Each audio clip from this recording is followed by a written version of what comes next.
A partir das inúmeras e longas internações hospitalares, nasceu a paixão pela medicina e pediatria. Com mais de 30 anos de trajetória profissional, hoje é uma referência nas UTIs neonatal e pediátrica. E para isso passou pelo processo de aceitação da sua condição física e contou com o apoio imprescindível da sua família. A nossa convidada de hoje é a doutora Carmen Viviane. Ela fala do nanismo, da depressão, mas principalmente da beleza de viver e das suas conquistas. A gente convida você a ficar até o fim desse episódio do Papo On. Cheio de metais, né? Aqueles aparelhos de antigamente. Só que via que depois eu começava a andar, voltava tudo de novo. Aí eles desistiram, falaram, não, agora vamos esperar. Quando ela parar de andar, que era esse o prognóstico, né? Que com o tempo eu iria parar de andar, a gente tenta fazer alguma coisa. Foi aí que na adolescência, que eu tive grande problema, eu quis, eu quero crescer, eu quero ser normal, eu quero usar um shorts, porque eu tinha essa vergonha de ter a perna torta. A minha perna não era igual a dos outros. Eu me sinto como se eu ficasse vazia, fosse embora toda a minha energia, sabe? E principalmente você dá notícia para uma mãe e um pai. O olhar de uma mãe e do pai, quando perde um filho, não tem dimensão da tristeza, da dor.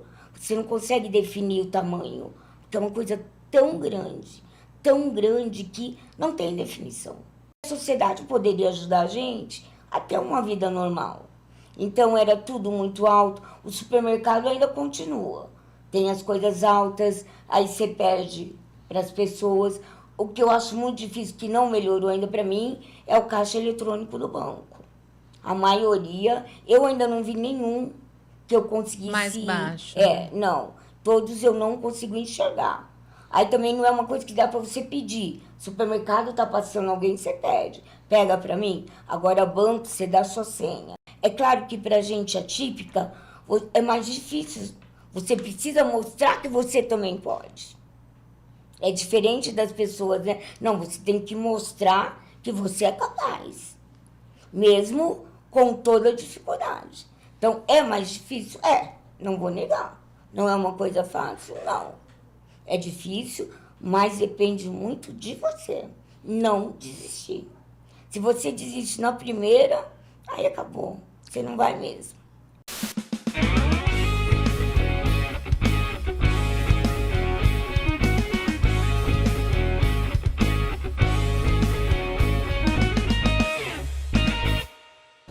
Olá, sejam bem-vindos e bem-vindas. Estamos iniciando mais uma edição do Papo On Podcast e hoje a gente vai ter uma conversa muito interessante, pelo que a gente já pôde apurar aqui na prévia que a gente estava, não é isso? Vai ser boa, né? Obrigada, Carmen, por ter aceitado o nosso convite. Vai ser um prazer esse bate-papo, vai ter muita coisa aqui hoje. Prazer é meu, fico contente de poder fazer parte disso, que eu acho que é uma coisa muito legal. Muito obrigado aí por ter aceitado o nosso convite. E a gente trouxe a doutora Carmen para falar da experiência dela profissional na área da pediatria, da UTI neonatal e também da deficiência física, do nanismo, né? A gente falar dos desafios que envolvem a questão profissional, a questão da vida da pessoa com deficiência, que tudo se mistura, né? E aí a gente abordar um pouquinho essa questão. E aí a gente abre querendo entender como é que a medicina surgiu na sua vida, né? Imagino que não tenha sido algo corriqueiro, né, na sua condição física, de você encontrar outros colegas. Então, como é que foi que surgiu isso e como é que foi a sua vivência na faculdade, nesse processo todo de formação? Fui a primeira na minha família, sou de uma família de professores, meus avós, diretores de escola, mas desde pequena eu fui muito em médico, eu vivia em médico, investigando esse nanismo, que é o primeiro caso da minha família, tanto do lado do meu pai como da minha mãe, não tinha ninguém, foi uma novidade para todo mundo, né? Eu nasci normal e aí foi vendo que eu não fui desenvolvimento normal de uma criança. parei de crescer, andei demoradamente, não andei no tempo certo. Então, aí minha mãe começou a procurar. A gente morava no interior e corre atrás disso, corre atrás daquilo. Então, foi uma vida muito de médico. Isso me inspirou, sabe? A procurar, a querer ser igual, a querer fazer aquilo que eles faziam, sabe? Estudar o porquê, como tem jeito, o que a gente pode fazer para melhorar a vida dessa pessoa. Até porque acho que naquela época tinha menos informação, né? Tinha Carmen? muito menos, né? Eu tenho 60 anos, sou de 65. Não tinha nada de informação. Ainda mais no interior, né? Tanto que eu fui para São Paulo, fiquei internada lá durante 1 ano para se investigar o que aconteceu. Porque no seu caso não foi descoberto na gestação, né? Não. Hoje em dia, pela ultrassom morfológica, consegue Sim. ter sinais, né, ali. Hoje em dia se clínicos, consegue. o tamanho dos ossos, né, dos membros. Tem as medidas, dos certo? bebês, para já ter um sinal, né, a questão da coluna, da lombar, da hiperlordose, que já é um sinal para que esse bebê, olha, pode não ser de estatura normal, né? Exatamente. Pode ter problema. Não, aquilo não existia nem morfológico, nem ultrassom, né? Não existia. Então, assim, foi uma surpresa para todo mundo. Foi se né? percebendo um atraso no teu desenvolvimento e aí foi o pediatra foi investigando e aí se tornou até uma coisa nova para o pediatra, sabe? Que é o doutor Ayrton, que ele me acompanhou muito, e aí ele me indicou ir para o Hospital São Paulo, em São Paulo. Foi tudo uma que devia ter mais a primeira vez para né? todo mundo. Para todo mundo. E a gente conversando antes, você abordou um período que você passou praticamente 1 ano internada, tendo que com gesso. Aí teve uma situação também com a sua mãe que chegou para lhe visitar. Relata um pouquinho pra gente. Minha mãe morava no interior, eu ficava lá sozinha. Né? Naquela época, você também contou, né? Que as crianças ficavam sozinhas no hospital, né? Eu passei por algumas internações que ficava. Não podia, né?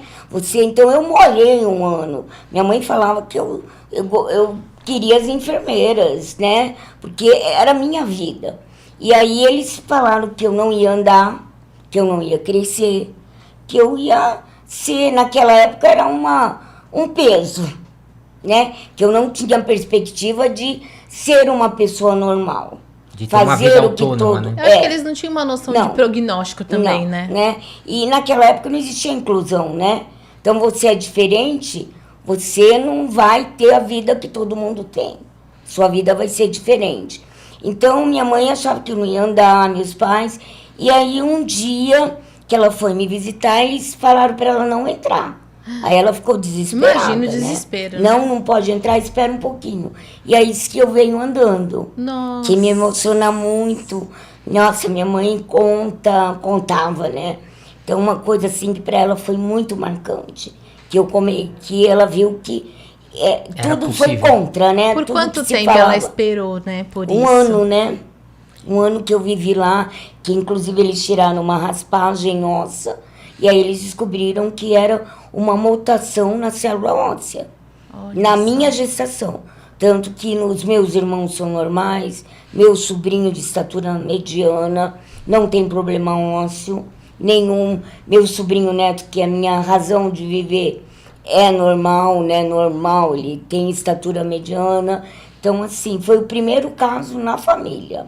Entendi. Isso que foi com qual idade sua que você vivenciou essa questão no hospital aí, nessa internação de 1 ano? Foi com 1 ano mesmo. 1 ano de idade, pequenininha. Ano. Foi o primeiro ano. Imagina só para os seus pais, né, Ela ficarem... falou que foi uma fase muito difícil para eles. Né, de entregar... De ter que deixar lá. Mas é como ela falava, meu medo era que mais tarde você falava, o que você fez? Né? Você me deixou, você não fez nada, não procurou ajuda, não né? Sim, você aceitou. Ela falou, não podia. E por mais aceitar. Que para ela fosse difícil estar longe, mas era também a única forma ali naquele momento, né? De procurar alguma coisa, né? Com os recursos que eles tinham, né? Era isso ou manter você dentro de casa e é uma perspectiva não buscar limitada um tratamento, de futuro, nada, e é né? sempre esse questionamento, como teria sido se eu tivesse sido Sim, diferente? Então se eu ela arriscou, Ela né? arriscou. E felizmente valeu a pena, né? Ela fala até que na época eu falava, não quero você, é ela, que era enfermeira. Porque você ela me abandonou. Sim. Né? Então eu até falava, não, vai embora. É ela. Né? Porque a Que enfermeira doía tava muito, ali. mas que tudo isso era pra mim mesmo, né? E que ia passar, E né? que ia passar. E realmente foi, porque depois, na adolescência, que foi a fase pior da minha vida, essa foi difícil. Essa fase que você colocou o gesso, você lembra disso? Isso eu lembro. Você tem Eu memória? lembro porque foi dos 7 aos 8 anos. E aí, à noite, eu tinha que pôr aqueles aparelhos que existiam antigamente, sabe? Que você põe na perna. Então, minha mãe falou que para dormir era muito difícil. Eu chorava, Eu imagino não esse quero. gesso no corpo. Com calor. E ainda minha avó, ela me colocava encostada na parede com umas coisas Pra assim poder te para pôr mim em pé. brincar. E colocava barro. Tanto que o ortopedista não era nem na minha cidade, era em Marília. Ele ficava, meu Deus, o que vocês estão fazendo? Que gesso é esse? Que cor de gesso é esse? Que ela me colocava para brincar, Sim. né, ali com meus primos. E colocava uma bancada e eu na parede. Porque eu não conseguia andar. Era muito tempo disso. Eu fiz uma cirurgia de correção de quadril e de fêmur com 14 para 15 anos. E eu fiquei 3 meses com esse gesso. Uma das pernas, a perna esquerda, que foi a que fez a cirurgia, da cintura até o dedão do pé, e a direita até o joelho, né? Durante 3 meses. Eu operei final de janeiro de 1985, então tá fazendo 30 anos. E dali fiquei até abril com gesso da cintura até o dedão do pé. Na época também não havia, isso foi em 84, 85, né? Não haviam tantos recursos assim. Eu lembro que não tinha ar-condicionado, Não, né? Era um ventiladorzinho ali. Aí o meu pai colocou a cama na sala para eu poder ver televisão, porque só tinha uma televisão na casa, não tinha outra. E ele fez um reforço com blocos e tijolos embaixo da cama, isso instintivamente, né? Porque também não houve orientação nenhuma. Ele arrumou emprestado um colchão d'água para aliviar o calor. Então eu ficava deitado no colchão d'água, só que aquilo pesa uma barbaridade, a cama arrearia.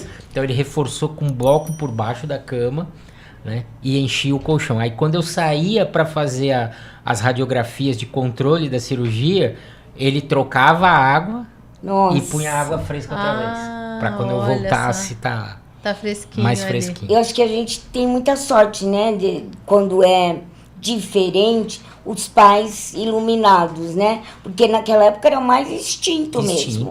Não existia inclusão, não existia nada. Não existia orientação, né? Olha, vamos fazer isso porque isso vai ser bom, vai evitar alguma coisa, fazer um preventivo. Foi muito instinto. Eu lembro de uma passagem que eu tô assim, aí daqui a pouco, quando eu vejo, tem uma formiga entrando pelo gesso. Ai, que desespero. Tira essa...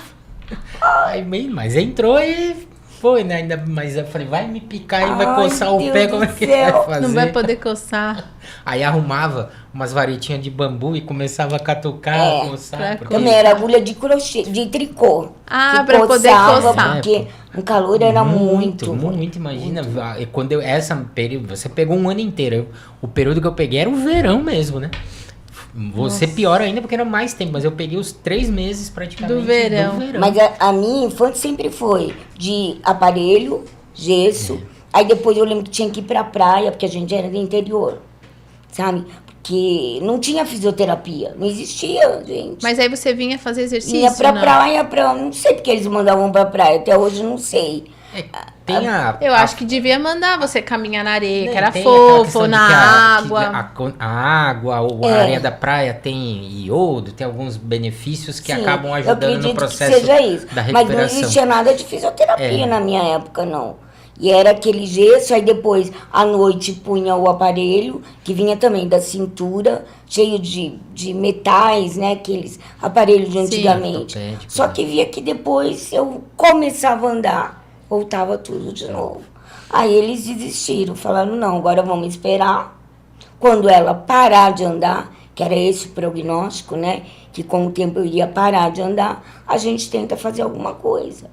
Foi aí que na adolescência, que eu tive grande problema, eu quis, eu quero crescer, eu quero ser normal, eu quero usar uns shorts, porque eu tinha essa vergonha Sim. de ter a perna torta. A minha perna não era igual dos outros. E quando vai chegando a adolescência, né, tem a necessidade de querer se encaixar, Sim. o que os meus amigos vão pensar. E as paqueras, né? Eu queria, né, usar o que as meninas usavam, mas eu tinha vergonha da minha perna, eu escondia. Eu nunca usava shorts. Na época, eu tava morando em Iguape, mas eu ia na praia e ficava escondida. Eu não queria que ninguém E olha visse. que calor, hein? Ninguém visse. Então, aí eu falei, não, eu quero. Aí eu lembro que minha mãe, que eu investiguei, minha mãe viu que em Campinas, na Unicamp, tinha um ortopedista que estava fazendo o alongamento. Aí eu insisti, a gente foi. E me internaram lá, falaram que eles iam quebrar todo o meu joelho para reconstituir. E tentar alongar, talvez, E depois né? fazer o alongamento. Primeiro ia ser no fêmur, depois na tíbia. Então ia ser muito tempo. Nossa. Era mais de 6 meses no fêmur. Primeiro tinha que acertar o joelho. Será que colocava aquelas gaiolas de Lisanove? Você vai é um aparelho que vai alongando Vai mesmo. abrindo Você quebra E e vai põe ele para alongar. ir alongando. Aí ele vai preenchendo. Mas no meu caso, pelo joelho, não era uma coisa que ele garantia que eu ia Sim. continuar andando. Mas o desespero da adolescência de se encaixar, né, no que todo mundo, eu quero.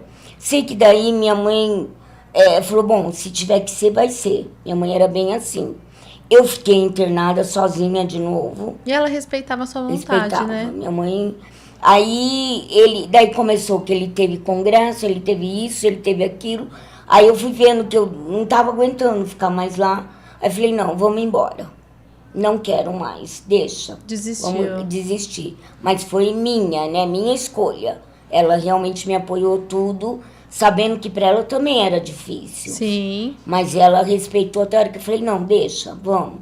Aí eu comecei a aceitar mais, mas ainda me escondi. Na adolescência, a perna era um grande trauma. Naquela época E tamanho. tinha terapia, algum apoio psicológico, alguma coisa assim? Não existia isso. Ainda mais assim, né? No Iguape era muito afastado, você não tinha essa parte. A terapia era em casa.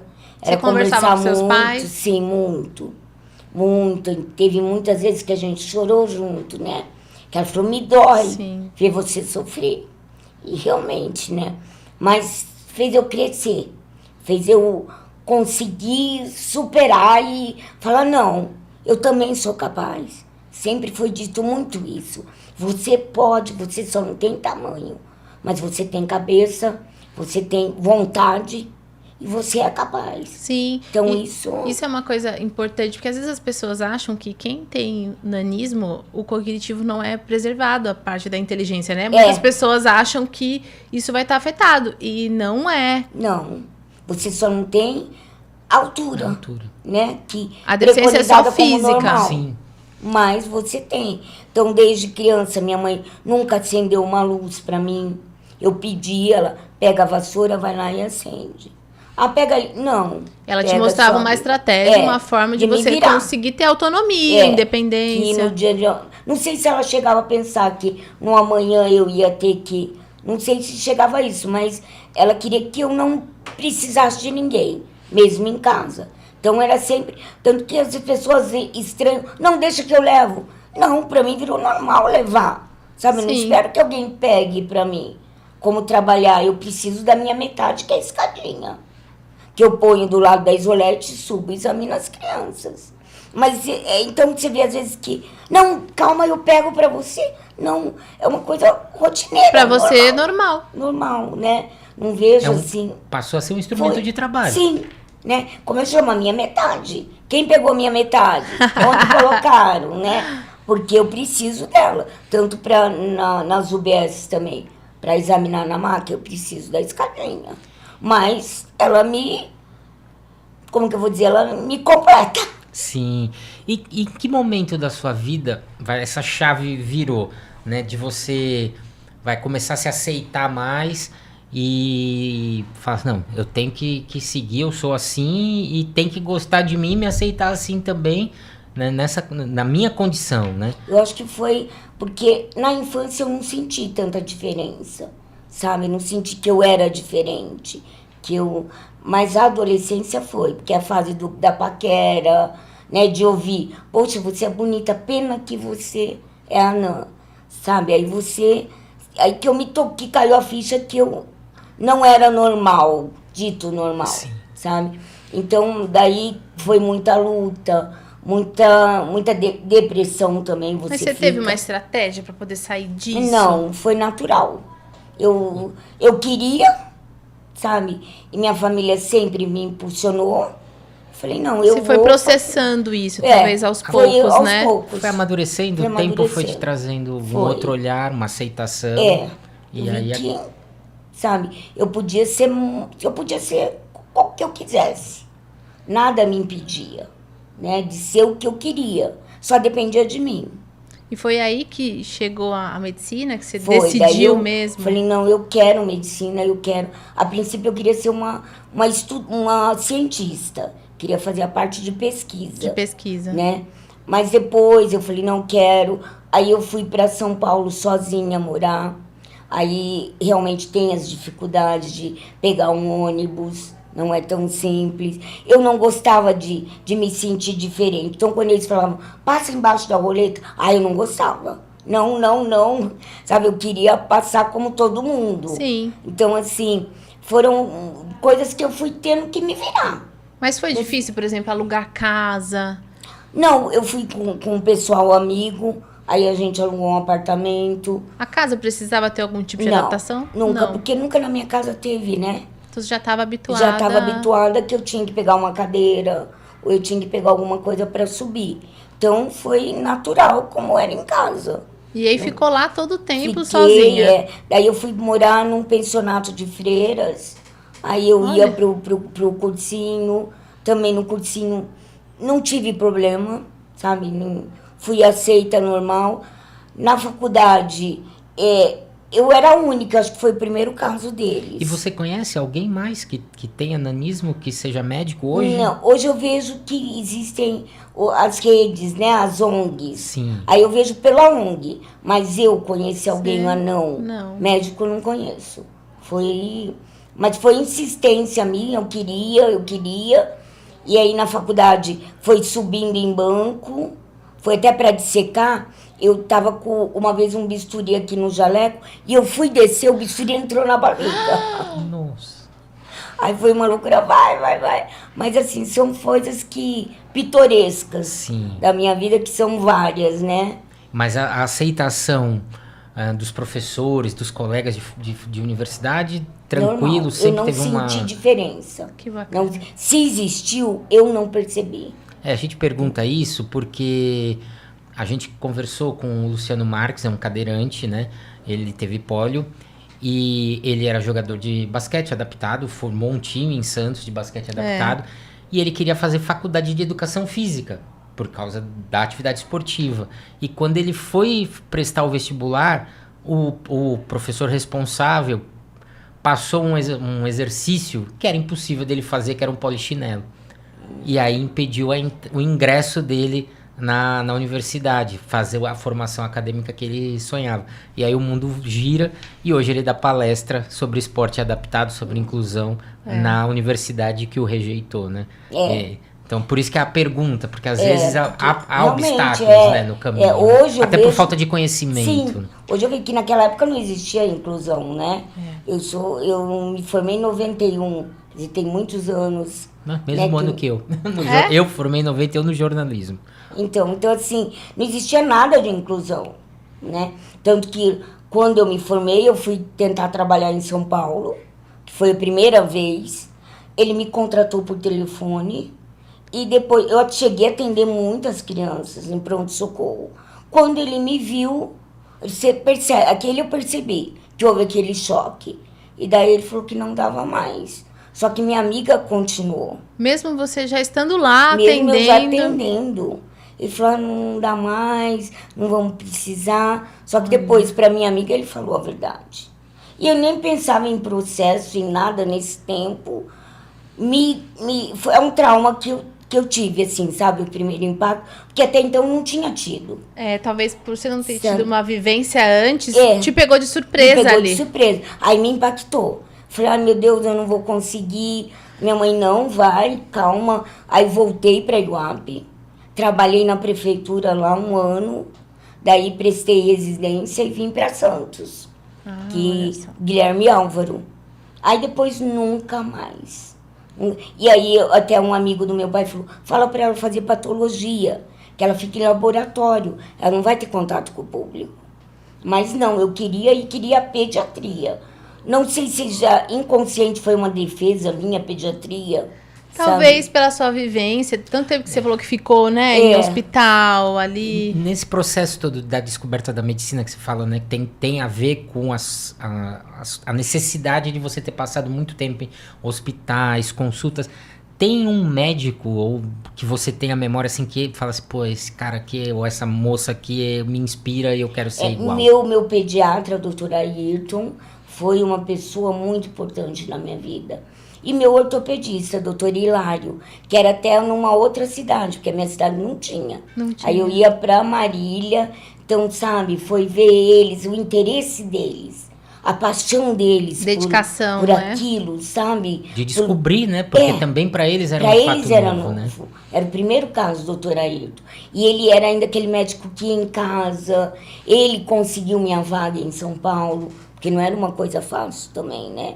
Ele que conseguiu me encaixar, que eu fosse para São Paulo, mas naquela época eu nem tinha noção disso, porque foi 1 ano, né? Então era mais realmente, e houve esse questionamento da minha mãe, para minha mãe. O que vocês fizeram? Entendeu? O que você... Aí que ela conta, não, e tem documentos, né, de que não a gente procurou. A gente não ficou em algum momento, depois de você formada, houve a oportunidade de encontrar com esses profissionais? Não. Seria um... Nossa, não sei se hoje eles ainda estão conosco, né? Eu acredito que não mais. Pela idade não mais, mas teria sido... Teria. Eu acho que momento... o doutor Ayrton mesmo iria gostar muito de saber. Eu acho. Porque depois a gente veio embora de Assis, né? Aí perdeu todo o contato. Mas ele foi uma grande... Ele e o doutor Hilário, que foi ortopedista, que foi mais do que, sabe, o mero profissional. Sim. Houve o interesse, isso me despertou esse interesse, né? Nossa, atenção, a vontade. O que um médico pode realmente fazer por uma pessoa, na vida de uma pessoa, né? Pode modificar muito o prognóstico, né? Você acha que hoje, a Carmen lá, quando era uma adolescente, que passou por várias fases difíceis, mudou muito para Carmen hoje, adulta? Uma mulher? Eu acho que eu me aceitei, né? Aprendi a me aceitar. Eu sou assim. E tenho meus defeitos também, né? Porque eu sou... eu sou uma supra-sumo, eu sou maravilhosa. Não. Eu sou um gênio difícil. Tanto que no hospital eu falo que eu sou baixinha, mas eu sou braba. Minha fama lá é de bem brava. De brava. Meu gênio não é fácil. Mas, assim, então, eu sei hoje reconhecer. Eu não sou a coitadinha, que é só boazinha, que, ai, que lindo, sabe? A médica, nossa, ela... Não, eu tenho meus defeitos que são grandes. Mas eu consegui passar essa fase, que da adolescência foi difícil. De superar. Foi muito difícil. Sabe, tempo de ficar fechada no quarto chorando.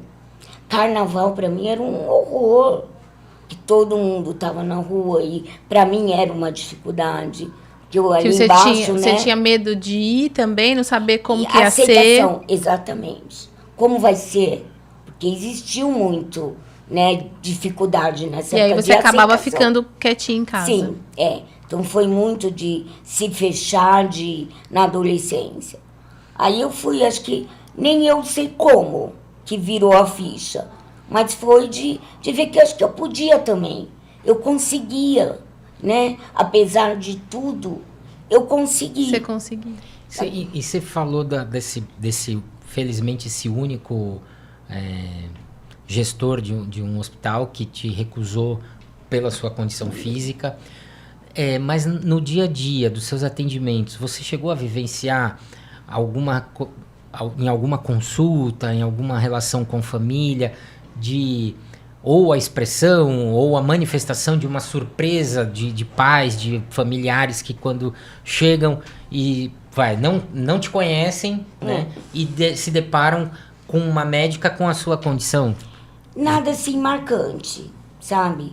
É muito gostoso trabalhar com criança, né? A criança, e assim, instiga ela fica te olhando, ela não entende. É grande, é adulto ou é criança? Tem o meu tamanho e é médica. A criança fica curiosa, né? Sim. Então, assim, até de me tocar. Acho que pra ver se é de verdade, né? Então, e você acaba brincando com isso, né? Tipo, olha, se você não comer, você não vai crescer. Eu, quando era criança, não queria comer, só queria doce, não queria nada. E tá vendo? Fiquei assim. Só que às vezes me surpreende. Então também quero ser assim. Aquela pega na curva. Aquela resposta que você não esperava. Não. Já teve. Eu falei, não, calma, não é bem assim. Tem que comer para ficar forte, para conseguir. Então, assim, já tive essa resposta inesperada. Criança tirou umas da cartola que a gente não imagina, né? Você nem imagina. Você fala, da onde veio isso, né? Como você... Sabe, da onde surgiu da sua cabecinha. Uma coisa... Então, assim, é gostoso demais. Mas dos pais também eu não lembro de alguma coisa que tenha me marcado, entendeu? Que bom isso, né? Isso é muito positivo. Eu acho que mostra uma evolução da sociedade. Acho que isso é importante, né? Porque demonstra que a gente está num momento melhor do ponto de vista da evolução, da aceitação. Aceitarem que a gente existe também. E que a gente pode, como qualquer um. Exatamente. A gente tem restrição de tamanho ou de alguma outra coisa. Cada um vai ter sua peculiaridade, né? E vale da gente se adaptar. Mas a gente pode se adaptar a isso. E ser produtivo como todo mundo. E não se limitar, igual você. Eu queria UTI e foi. Fui. Que você falou que é o que você gosta, né? Eu amo de verdade, é o UTI. É aquela adrenalina. E como que surgiu essa paixão aí pela terapia intensiva? Foi assim da vivência mesmo. Aí eu fiz residência de pediatria no Guilherme Álvaro. Aí eu comecei a frequentar a UTI. A doutora Rosana Janico, minha chefe, também uma grande médica, um grande ser humano, uma pessoa maravilhosa, sabe? Que mostrou, pela personalidade dela, pelo profissional e pelo pessoal, aí eu comecei a descobrir que era uma coisa muito interessante. Tem coisas tristes, como em tudo na vida. Mas tem coisas muito gostosas. Quando a criança recebe alta, a família consegue levar. Porque a mãe de UTI é muito difícil. Ela sofre muito. Não é todo mundo que tem uma estrutura para ser mãe de UTI. Sim, a criança também sente. Eu acho que você, por ter ficado muito tempo dentro do hospital, também consegue ter uma empatia ali. Como essa criança se sente, né? De estar ali. Hoje, as famílias ficam mais na UTI e têm acesso a isso. Sim. Mas antes, não. Antigamente não. Elas tinham que ficar sozinhas, né? Num ambiente que elas desconhecem e com procedimentos invasivos que machucam, que dói. Sim, então, e lá você pega bebezinhos bem miudinhos, não pega? A gente já pegou de 500 gramas, 600 gramas. Então, sabe? E a mãe tinha que deixar lá. Então, acho que o tempo que ela tá em casa, o que tá acontecendo? Como que tá? É sempre assim, segurança, né? Como que eu vou chegar lá amanhã? O que aconteceu? Mas hoje também dentro da UTI neonatal, a humanização está muito presente, né? Muito. A minha época de estágio, eu lembro assim, de a gente receber toda a instrução, como manusear esse bebezinho, porque às vezes eles cabem na palma da sua mão. Sim. A gente fica impressionado quando chega lá. É que nem eu falo, pelo menos aqui eu sou a maior. Sou a mais alta de vocês, aqui sou eu. E como que nem a Day tá falando, né? Você recebe um serzinho tão pequenininho, né, que tão frágil e que demanda uma delicadeza ainda maior, porque são procedimentos invasivos, mas que você tem que fazer que mexe com você como profissional, aquela relação, né, e que a tua atuação vai ser fundamental para que aquela criança vença essa etapa e se desenvolva. Eles passam a fazer parte da sua família. Você fica meio mãe, sabe? Você protege como se fosse seu. Porque você sabe que é o amor de alguém. né? Que tá ali na sua mão. Que você não é qualquer coisa, não a gente não quer falhar, né? Não, você tem muito medo, sempre tem muito medo de errar, sabe? Então, tem que estar bem ciente. Eu acredito demais em Deus. Para mim, existe. Eu já vi milagres naquela UTI, coisa que, pela medicina, se fala, não tem como. Sério? Infelizmente, esse não tem. De repente, a criança no outro dia tá Teve ótima casos e assim recebe alta. que te marcou mais? Muitos casos, sabe? Como também o contrário, né? De coisas que te marcam da parte triste. Que às vezes você luta, mas infelizmente você não vai como você gostaria. Você tem a condição que você tem um limite. É difícil de aceitar o limite. Realmente o médico tem essa prepotência, sabe? Não, eu sou onipotente. Não. A gente não é. Mas eu acho que todo profissional, quando você percebe que tem a vida de alguém que está nas suas mãos, a gente tem essa sensação. E daí quando você que a gente vai conseguir mudar, né? Sabe, eu me sinto como se eu ficasse vazia. Fosse embora toda a minha energia, sabe? E principalmente você dá notícia para uma mãe e um pai. O olhar de uma mãe e do pai, quando perde um filho, não tem dimensão. Da tristeza, da dor. Você não consegue definir o tamanho, porque é uma coisa tão grande que não tem definição. Como fazer isso, Carmen? A pior coisa para mim é isso. Você tem uma estratégia, alguma forma? Eu fiz análise, sabe? Porque se você endurece com o tempo, não. Eu também acho que não. Eu não sei se eu falha, mas eu eu ainda acho que também não. Vou embora junto. Toda vez que eu perco um paciente, é uma fase de luto. Vai a semana inteira para você se recuperar, e eu tento meditar, tento me recuperar, sabe? Faz parte do ciclo da vida. Todo mundo tem o seu momento, mas é difícil aceitar. E na hora de dar a notícia, né? Ali, eu imagino que seja a pior. Nossa, eu nunca estive nesse momento de dar a notícia. Eu sempre peguei depois. E eu imagino o quanto é difícil isso. Você não tem o que falar. Nada do que você falar vai ajudar. Exato. Nada. Você vai ter que ser o agente da maior tristeza da vida das pessoas. E é você. Sabe? É uma coisa que você não queria ouvir nunca na sua vida. E você vai ter que falar. Nesses anos todos de carreira, tá completando 34 anos, né, de atuação. Há alguns casos assim que te trazem à luz assim de memória, tanto do positivo quanto do negativo, assim, não, teve uma criança que aconteceu isso, eu fiz assim, assado e... Teve um bebê. Nossa, todo mundo... Não tinha como ele sair. Sabe? Ele teve uma parada de 30 minutos. Nossa, de não 30? Não pode. Não existe. Eu não vi. Não, ele não vai. Daí ele teve uma infecção, uma icterícia, uma insuficiência hepática. Não tem jeito. Hoje ele está em casa. Tem sequela, infelizmente. 30 minutos não dá para ser. Mas ele tem uma vida, sabe? Com a inclusão, graças a Deus. Ele tá vivendo. Sobrevivendo. E era um que não tinha como você falar, não, existe uma possibilidade. Não tinha. Então, para mim, é um dos milagres que eu vi. E é uma coisa fantástica, sabe? Você vê que nada é definitivo. Não existe aquele, não, esse não tem jeito. Como eu falo, como profissional, eu tenho que te falar que o prognóstico é muito ruim. Mas como pessoa, eu já vi eu falar que o prognóstico é ruim e engolir minha língua, pagar minha língua, sair até bem. Então tem muitos bebês que você vê a força do pai, da mãe, o querer, que parece que não, mas ajuda muito. Você vê aquele nenê que você fala, meu Deus, com a judiação desse pai, não vai dar. E hoje está aí, sabe? Eles mandam fotos, a gente vê. Eu acho que isso dá força, né? Quando você entra um paciente que teve uma parada, eu lembro que eu vivenciei isso na UTI, na minha época de estágio, e aí eu lembro que eu tava no leito, e aí eu corri, chamei o médico, e aí na hora corre todo mundo, né? E aí começou a fazer massagem ali, e aí você só pensa assim, eu vou ficar aqui e eu vou fazer até o último segundo, eu não vou parar. Até essa pessoa voltar. E eu acho que são esses momentos, quando você vê a família, que te dá força de dizer assim, eu não vou desistir dessa pessoa.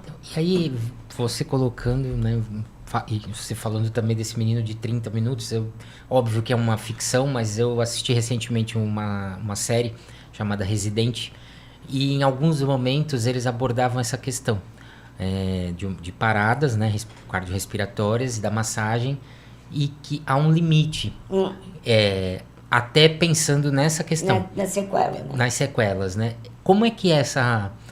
entender isso e falar assim, não, daqui pra frente é melhor não, porque o que vai vir depois... Eu ainda não consigo. Não sei se eu tô certa ou errada. Porque realmente, o que você vai entregar pra família? É muito difícil isso. Sabe? Então você assim... Mas ao mesmo tempo, pra família é importante de qualquer jeito. E a gente nunca sabe, em criança principalmente, como vai ser a evolução. Criança é uma caixinha de surpresa. Exatamente. O que no adulto você fala, vai ficar sequela e não tem jeito, vai ser irreversível, ele vai ficar vegetativo. Isso para a família vai ser um peso. Não necessariamente, tem gente que precisa daquilo para aceitar, sabe? Passar por essa fase para perda. E os pais dessa criança, esse que teve essa parada, ficou com os avós. Mas tem os pais do outro, que eu vi também assim, que para eles era tudo, gente, eles iam direto naquela UTI. Não tinha noite, não tinha dia. Era uma coisa assim, um amor, uma necessidade, sabe? Eles queriam demais. Então você fala, que limite, qual é o meu limite? Quando parar? Como é que eu vou desistir, né? Como é que eu vou desistir? Sabe? Então eu seria 20 minutos, né? Você sabe que o cérebro é irreversível. Morreu. A pele regenera, tudo regenera. Mas o cérebro não. E até que ponto que você vai entregar para a família? Nessa hora só vai e pensa, meu Deus. É um dilema difícil. Ajude para que volte, né? Sabe? Então assim, na hora você não pensa, eu não consigo pensar o que eu vou entregar. Depois eu me questiono. Falo, eu fiz o certo? Não fui muito além? Sabe? Era para mim ter continuado, não era hora de ter parado. Eu trouxe isso porque, como eu coloquei, é uma ficção, mas que se baseia de alguma forma em fatos que acontecem, que são identificados. E aí era na época um residente que estava na ânsia de salvar e ele continua fazendo a massagem e o outro médico fala, para. E aí ele consegue fazer a pessoa voltar, né? Aí fala, consegui. Só que aí já não tinha mais quase função cerebral. E aí, como se passa nos Estados Unidos, tem toda a lógica do sistema de saúde lá, que a família, como ia manter aquela pessoa internada se não tinha dinheiro para. Mas como é também no nosso, né? Como é que você vai manter essa criança? Aí já entra o CRPI, que ajuda muito a gente, né? A viver essas sequelas, vocês... Tem fisioterapia, existe... Quais são as possibilidades hoje, né? Existe possibilidade de ajudar uma mãe, porque não é fácil. Muitos casamentos são dissolvidos com isso, né? Realmente, acaba sempre para a mãe. É muito difícil ter aquele pai... É raro os casos que ficam com os pais. Sempre é a mãe. Ou a mãe assume... vai para as avós. E a mãe deixa de ter sua vida, né? Ela passa a viver em função... daquela criança, que é totalmente dependente dela. Mas ainda bem que hoje em dia existe uma ajuda para essa mãe. Ela não está sozinha. Que antigamente ela estava sozinha. Eu tive um primo, né, por parte de pai, do meu tio, que ele teve anóxia neonatal. E ele ficou sequelado, muito sequelado. Era minha tia sozinha. E ele cresceu normal. É aquele homem grande, minha tia levando ele, trocando fralda, e ela não tinha ajuda de ninguém. Não existia isso. Né? Sabe, não existia essa parte de apoio. E nem estrutura de locais, né? Nada. Meu tio também não ajudou muito. Sabe, ele não... acho que é coisa de mãe mesmo, né? A gente vivencia que tem... Infelizmente, né, hoje a gente já identifica mais pais participativos, né? Sim. Mas há um processo que invariavelmente a mãe fica e às vezes os avós que acabam tendo a incumbência, né, de cuidar daquela criança, até na melhor das hipóteses, até pela dinâmica de vida, às vezes são avós que já estão aposentados ou, né, numa outra condição de ter mais tempo e o pai e a mãe trabalhando, então acaba realmente... Como em São Paulo, eu tenho um que é avó. Ele tá com a gente desde bebê. Ele tem tráqueo, mas ele não faz nada, ele é acamado mesmo. É a avó que É a avó cuida. que leva as coisas, as fraldas para ele, o sabonete para ele ter um diferencial. Sim. O carinho, ele tem carinho da avó, a mãe Da sumiu. A mãe e o pai. Você vê que aquela avó tá sempre ali. Que não abandona, sempre né? presente, sempre. E ela não conviveu com essa criança, né? Porque desde que nasceu, ela... Tem casos assim, aqui Quanto a gente tempo de também hospital? tem. Ele tá com 3 anos agora. Enorme, gente. 3 anos. 3 anos de internação 3 anos de ininterruptos. internação com a gente. Meu Deus. Tudo é por sonda. A avó não quis que fizesse a gastro. Então ele se alimenta Tá por por sonda, sonda. mas ele é totalmente dependente. Mesmo com fisioterapia que hoje a gente tem, né? Sim. Ele não. Ele tem microcefalia, então ele não conseguiu mesmo. Mas essa voz está presente. E ela tá levando perfume, ela leva tudo que ela Tem pode. o cuidado, Tudo que ela carinho. pode. Tá? Então você vê que ele não ficou abandonado. Como a gente tem outro também lá, que o pai e a mãe, realmente ele também é acamado, é também com traqueostomia. Isso em São Paulo? Em São Paulo, que eu trabalho em São Paulo também. Aí a gente tem lá esses que estão com a gente desde bebê. São da gente também, né? Acaba Faz parte sendo da seu família. filho também, né? Acabam, todos. Sabe, não tem como você falar não, ou falar, não, isso aqui é paciente. Não tem. Você se apega, querendo ou não. Eu falo isso, às vezes quando eu tenho, eu falo, não quero pegar, porque eu vou me Vou apegar à sofrer. criança, e aí depois pra largar, aí eu não consigo. Não dá. Faz parte do seu dia a dia, né? É. E você tá ali com as conquistas deles.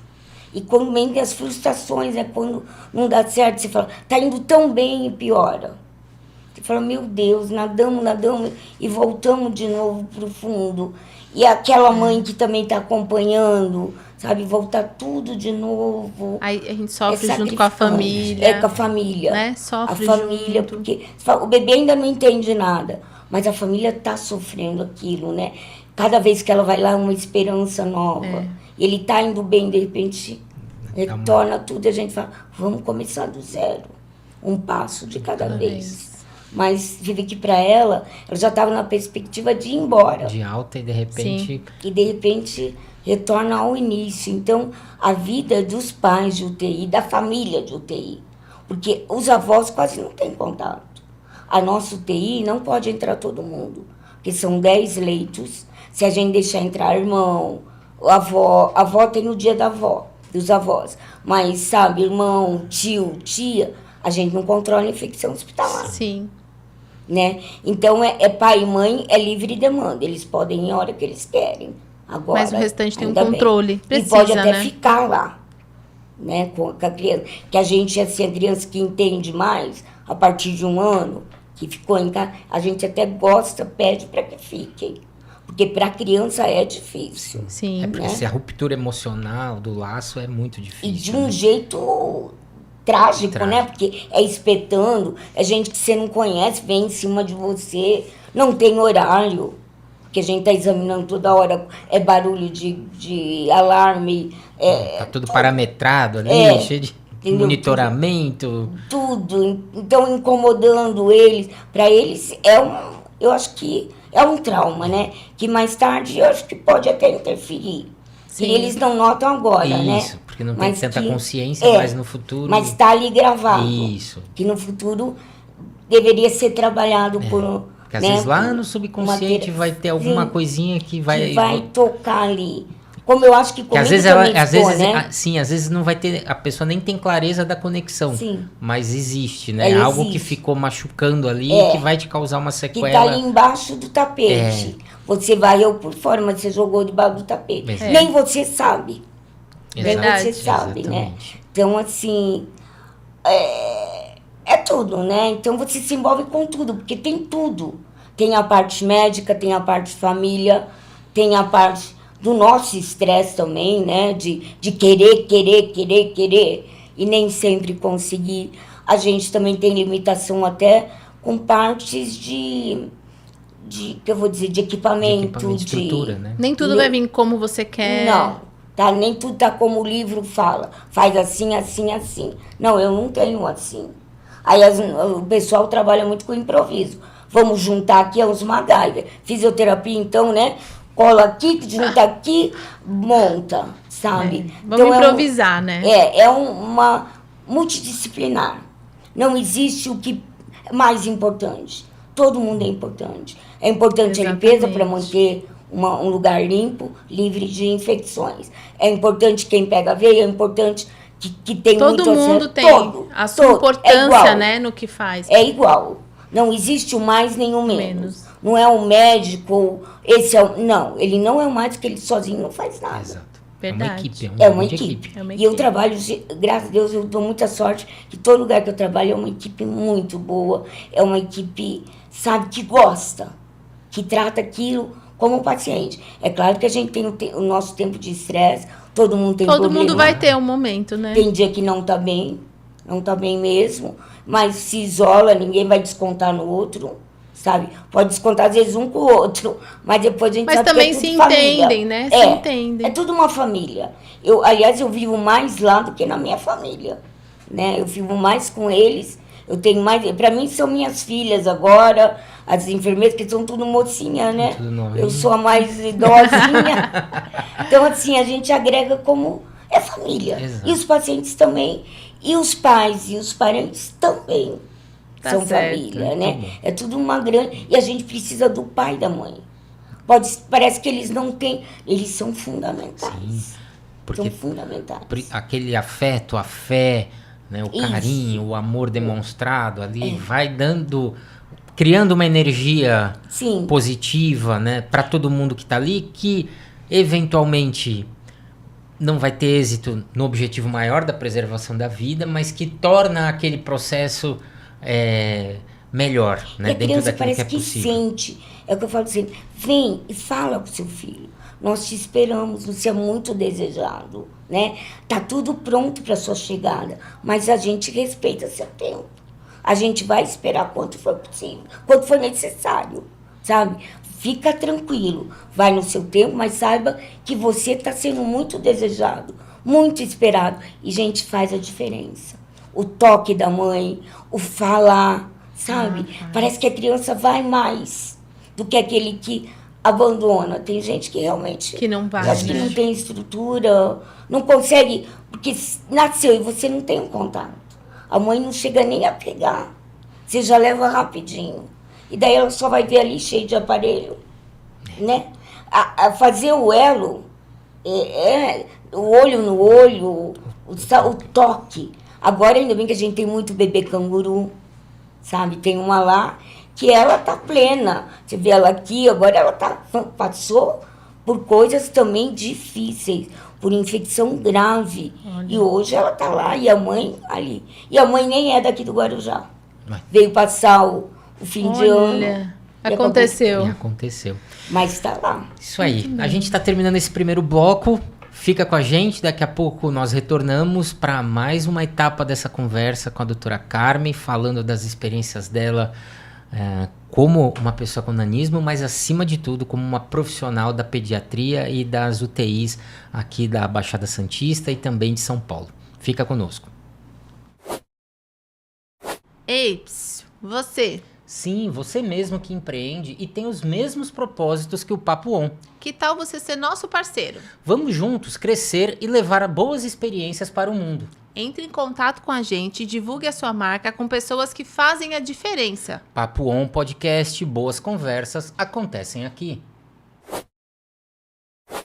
Olá, estamos voltando com o segundo bloco desse episódio do Papo On Podcast. Hoje a gente está conversando com a doutora Carmen.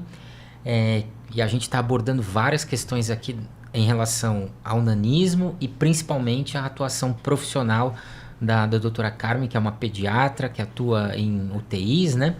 E recentemente a gente conversou com a Ana, que é fisioterapeuta, que trabalha com você, e nós abordamos, ela também trabalha em UTI, a vivência durante a pandemia.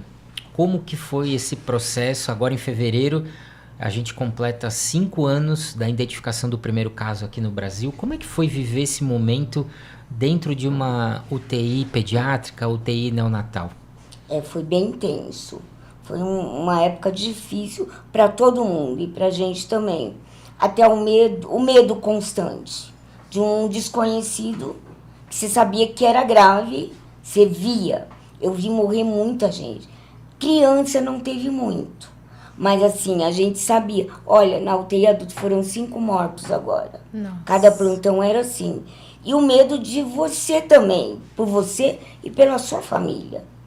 Meus sobrinhos moram comigo, né? Minha sobrinha antes de ter neném morava comigo.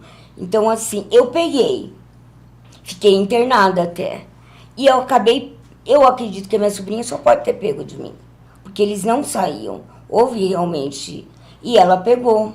E no tempo que eu estava internada, sabe? Então eu não conseguia nem falar com ela direito, saber como ela estava. Era só por telefone. Então foi desesperador, sabe? Se falar, porque se eu estivesse lá, eu falava, hora de levar no socorrer. Sim. Mas não, eu só vi ela falar cansada. Foi dando um pânico.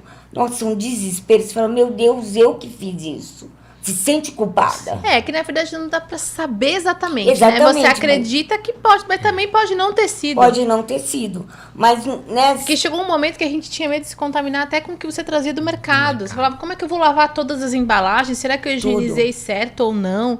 Tinha também esses cuidados, mas tinha o medo junto, né? Tinha. Muito medo. E a não certeza de nada também. Né?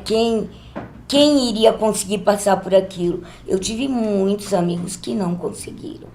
Pessoas assim importantes para a família, arrimo de família, que tinha muito medo e acabou realmente evoluindo para o óbito.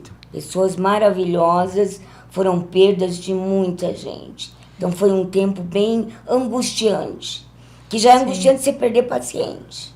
E ainda você tinha o medo da sua família, de você, né?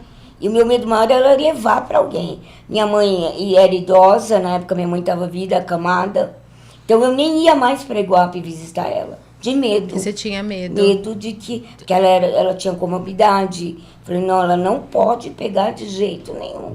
Então eu fiquei um tempo sem ir para minha casa, de medo de levar. Foi angustiante demais. Foi um período bem doloroso, né? Inclusive, e o pessoal fala, não foi tudo isso? Foi. Quem viveu ali foi. A Ana, nesse relato, ela falou de um plantão dela de 24 horas em que foram 22 mortes.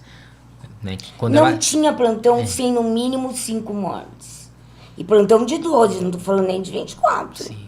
Não, e assim, os relatos, né, da angústia das pessoas antes de morrer, o medo que elas tinham também, né? Não me entuba, que sabia que a hora que entubasse ia ser difícil sair. Eles pediam para não entubar, né? A gente ficava sabendo. Eu não tive esse contato com o adulto, mas a gente vê o relato do pessoal que viveu mais próximo. Não quero entubar, não. Eu perdi minha mãe para Covid e vivenciei esse processo também dela ter necessitado de ser entubada. E aí, no dia seguinte, ela ficou pouco mais de 24 horas entubada, ou menos até, e aí foi a óbito, né? Não, quando entubava, realmente era complicado sair. Foram poucas pessoas que conseguiram passar esse período de intubação e sair. E as crianças também que sim. As crianças eram menos? Eram menos. Não sei te dizer, mas as crianças eram bem menos. Como também hoje, né? As crianças parece que não eram tão graves quanto os adultos. A gente tinha muito medo aqui com as nossas crianças neurológicas que pegassem. Que eram comorbidades, né? Exatamente. Elas já são secretivas. Como é que vai ser essa criança? Foi um momento bem difícil, né? Eu lembro que cabia a mim, né? Em alguma monta, decidir a hora que para, a hora que não para. Mas aí também, como nós somos subordinados à Secretaria Municipal de Saúde, tinha que vir uma determinação para fecha, não fecha. E aí, aos poucos, as pessoas foram sumindo por conta própria, né? Ninguém saía, eu lembro de um dia chegar, a equipe tá praticamente sozinha, não tinha ninguém para atender, porque as famílias já não estavam trazendo, e eu precisava de uma ordem da gestão municipal, porque a gente, ao deixar de atender, você não tem produtividade, então há risco de repente, lá na frente, não receber o recurso, ainda não tinha clareza sobre como isso ia se dar. Mas aí chegou um momento e falou, não, a gente precisa parar, porque dinheiro se recupera. Porque o medo era dos dois lados, Isso. né? Era de eu pegar em algum lugar e trazer para as crianças e de uma criança estar e vir e contaminar o restante. Foi um período foi bem difícil. Foi muito angustiante esse período. E aí a gente ficava assim, aí o pessoal fala, daqui a 15 dias volta, não volta, daqui a 15 dias volta, não volta. E aí foi ficando, nós atravessamos entre altos e baixos aqui praticamente 2 anos, né, com interrupções de atendimento presencial, depois tivemos que fazer remoto, criar alternativas, né, para se buscar. Realmente foi uma loucura. Foi uma coisa... Foi uma loucura, você vê muita gente morrendo, nossa, e de uma forma, né, assim, sufocante. E lidar, como foi o que a gente abordou também, com essa questão de dizer, não é tudo isso, é mentira, não está acontecendo. Não. O povo está aumentando, tudo é Covid. Exatamente. Você ouvia muito isso, não é? Tudo é Covid agora. Qualquer coisa eles põem Covid. Gente, foi de verdade. Foi de verdade. Só quem estava na linha de frente ali sabe? Pode dar esse testemunho. E viu o sofrimento de muitas gente. Pessoas, o quão grave sabe? Isso foi, né? Quão grave isso foi. Foi mesmo uma... Eu nunca tinha vivido uma coisa semelhante. Nunca. Foi assustador. E ali de se manter sã também, né? Diante de pânico, porque as pessoas ficaram em pânico. Foi difícil para você. Atuando, né? Porque você tinha que se manter ali para executar bem o teu trabalho. E assim firme, né? Não tá, tá tudo bem, vamos, sabe? Sendo que no fundo todo mundo morria de... Além do que a gente teve a rejeição, né? Não no ônibus. As enfermeiras falavam, ninguém queria ficar perto de você. Praticamente te isolavam. Esse profissional veio do hospital. Tá de branco, não, você é fonte infecciosa. Não. Você foi meio colocado assim, sabe? Verdade. A margem, né? A margem. Do medo de você, né? Sim. Porque realmente você era o mais próximo Poderia dali, ser, né? Exato. Então assustou muito. O povo ficou com muito medo da gente, sabe? E um ponto que a gente tocou, e aí mudando, né, para um outro traço dessa conversa, o que o Luciano até levantou durante o intervalo, e que é a questão da acessibilidade.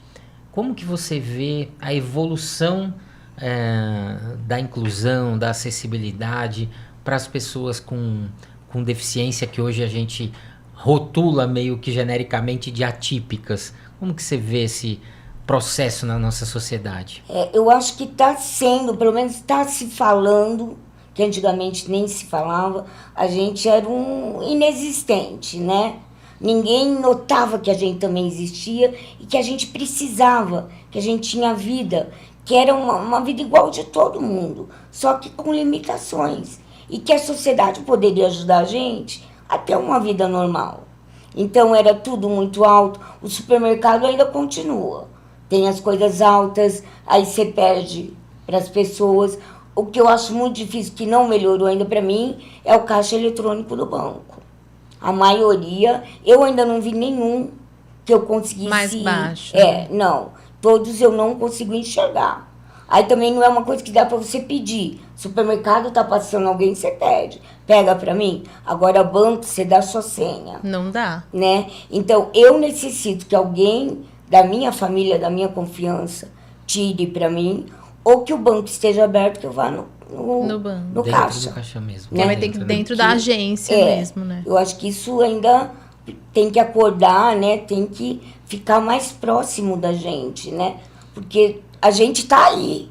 A gente já mostrou agora que tá aí, que tem vida. E que tem muito a oferecer também. Exatamente. Né? A gente só precisa de ajuda, de uma compreensão maior, né? Que todo mundo tem limitação, até mesmo os típicos. Todo mundo vai ter. Todo mundo tem limitação. É só compreender que nós somos uma parte menor da população, mas existimos e queremos também, e também temos direito.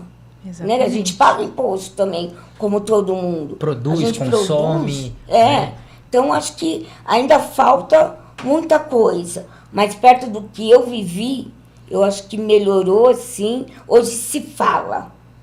Hoje a gente existe. Tem uma visibilidade, né? Hoje... Precisa de mais? Precisa. Eu acho que sempre tem alguma coisa para adaptar, para ajudar, para deixar pra gente, não é facilitar só, mas né, que a gente possa viver melhor mesmo, como todo mundo. Claro. E hoje você tem seu carro, né? Mas você já dependeu muito de transporte público. Hoje há uma questão dos elevadores, né? Alguns ônibus até com piso baixo. Como que era lá no passado, na sua adolescência, na sua juventude, que isso era raro? Eu precisava de ajuda de alguém que estava atrás de mim, me levantar. Principalmente quando eu ia de mochila, que eu ia para casa da minha tia passar o final de semana, eu não conseguia entrar. Aí sempre, ainda bem que tinha alguém atrás que levantava e ajudava. Como para descer também. Às vezes você tem que sentar na escada para conseguir descer e não cair, né? Então, acho que também tem que ver essa parte dos pequenos, dos cadeirantes, né? De toda a população que existe e que precisa e que tem direito. Levar em consideração todos os tipos de deficiência e suas, né, acessibilidades que são necessárias dentro de cada local. Suas limitações, né? E todo mundo, que você possa criar um mundo melhor para todo mundo. Sim. Porque, né, todos têm direito, todos querem. Com certeza. Dentro do ambiente de trabalho, você já teve essa questão do capacitismo diretamente, de você ter que combater isso? Não. Eu uso a minha escadinha sempre, só preciso de uma escadinha. Mas isso sempre tem. Pelo menos no meu ambiente de hospital, o que mais tem é a escadinha, né? É ela que me ajuda, então nessa parte eu nunca tive. Mas também eu não quis fazer cirurgia, né? Eu creio que se eu fosse querer ser cirurgião, aí já ia ser mais difícil. Dependendo se fosse uma outra área, iam ter mais desafios. Sim, ia ser. Eu não sei nem como seria. Porque a cirurgia toda, né, a asepsia é fundamental, né? Exatamente. Então, até porque meus braços são curtos para poder chegar até lá. Então, eu acho que ia ser uma limitação que eu não sei até que ponto eu conseguiria. Seria acessível. Não é nem pela dificuldade que o pessoal poderia ajudar, mas mesmo pelo tipo de coisa. Sim. Né? A função a exercer, de repente, não conseguiria executar, até com toda a qualidade que deveria, até por uma visualização, um acesso mais longo, tudo isso, né? Então, realmente, eu acho que... Mas nunca me interessou. Então, para mim, eu nunca vi. Eu cateterizo, eu faço procedimento também de cateterizar, você tem que se paramentar. Mas isso a escadinha me mantém. Agora, acho que num centro cirúrgico iria ser difícil. Ia ser mais difícil. Ia ser difícil. Mas tem um ponto bem legal, né, da sua trajetória, que é a que você estava relatando, a conquista da montagem da UTI neonatal aqui do Hospital Santo Amaro, que fica na cidade de Guarujá. Relata pra gente como é que foi esse processo de ver o nascimento desse serviço, né? Por isso que o Santo Amaro é uma paixão, assim, que vai pro resto da minha vida, que eu quero morrer lá dentro. É uma coisa, assim, de amor, sabe? De ver criar, é o seu filho. Eu vi aquilo lá nascer, a UTI, não existia. A gente começou numa sala, num quarto de enfermaria, com 4 leitos. A gente saía da sala de parto com o nenê no colo, sabe, correndo para ir até a UTI. O centro obstétrico ficava no térreo, a coisa ficava no 2º andar, e aquele Santo Amaro é longo, né? Sim. Eu corri, até foi acho que aí que começaram a me aceitar, me respeitar. Porque eu saía correndo como todo mundo. Descia da escadinha e ia correndo, porque não existia isolete, hoje tem toda a qualidade do transporte. Então a gente começou muito na aventura. Foi o idealismo do Johnny Robson, sabe, uma pessoa maravilhosa. E aí aquilo foi crescendo, a gente mostrou que realmente era eficiente, que não era uma uma coisa qualquer que não tinha valor. A gente começou a mostrar que o prematuro conseguia sobreviver e conseguia ser normal, porque até então não existia, né? Prematuro estava condenado a morrer. Sim. E não existia nada. Então a gente começou a mostrar e aí foi crescendo. Hoje a gente tem 10 leitos, a gente tem muita ajuda, né? E a gente ainda está crescendo. Eu acho que também o que ajudaria muito a gente seria um banco de leite, porque nosso prematuro é muito grande, nossa porcentagem de prematuro. E nem todas as mães conseguem tirar o leite. E o leite materno é fundamental. Muito então, importante. se a gente tivesse um banco de leite no Santo Amaro ou no Guarujá, porque também, do mesmo jeito, tem muitas mães que produzem e que teriam como doar, sabe? Então, muitas vezes a gente tem que entrar com fórmula, que não é a mesma coisa. Porque o banco fica em Santos, né? O que tem aqui na Baixada. Eu não sei se ainda tem, porque agora o Guilherme Alves parece que não sei se tem, era o Guilherme Alves. Não sei se o banco de leite. Eu não sei, agora estão querendo mudar, né, Viu? Vamos verificar isso, porque isso é uma demanda importante para as lideranças, para os gestores públicos regionais, né? Porque existe a necessidade, né? A necessidade. Para o prognóstico dessa criança e para, assim, ela não, o tempo de UTI. Porque uma infecção intestinal, uma enterocolite, além de ser um grande risco de morte, é mais tempo de hospital. É mais gasto também. Porque o tempo de hospital é gasto. Sim. Então, para a gente conseguir recuperar antes e liberar antes, né? Essas crianças, que elas cheguem logo a 2 quilos, que elas já podem ir para casa. E aí, então, eu acho que o que está faltando muito para a gente seria uma coisa muito boa, seria um banco de leite. Mas o Santo Amaro já melhorou, assim, gente, de 94 para agora, é uma coisa assim. E a gente teve muito prematuro, que saiu, que mostrou que o prematuro também é forte, que ele dá vai... continuidade, né? Então, hoje, grandes, alguns seculados, outros não, uma grande maioria não, e são alegria, né? Todo mundo espera aquele bebê, né? É o amor de alguém. É o amor de alguém. Eu acho que isso é o mais importante. Quando a gente entrevistou a doutora Tereza, foi você que trouxe até uma frase, né? Que é lute como um prematuro, né? Porque é um ser tão pequenininho, mas que exatamente, é mas um que guerreiro. tem uma força. Nossa, é demais de ver que eles passam por tanta coisa. Você fala, eu não aguentaria. E ele tá ali, vai. E os pais também, sabe? Aquela força, aquele conjunto, né? A gente vai em equipe. É pai, é tua multidisciplinar. E depois continua. A doutora Tereza, maravilhosa. Continua nesse trabalho quando recebe alta. Quando vai para o ambulatório. E ela acompanha, ela liga para saber depois da criança. Ela tá é terapia, interessada demais, ela se entrega muito. Sim. Então, existe uma equipe muito boa no Guarujá. Sim. Sabe? Exatamente. Eu acho que a gente só tem a crescer. E é importante valorizar isso, né? Porque a gente às vezes é tão castigado por coisas negativas, né? Que às vezes a gente esquece ou deixa de valorizar os pontos positivos. O CRPI, que né, são, gente? Sim, o CRPI. Que é mais do que né? isso. Então, sabe? Tem que crescer muito. A gente precisa tem que valorizar, investir muito. né? Tem que... Porque é o futuro. Sim.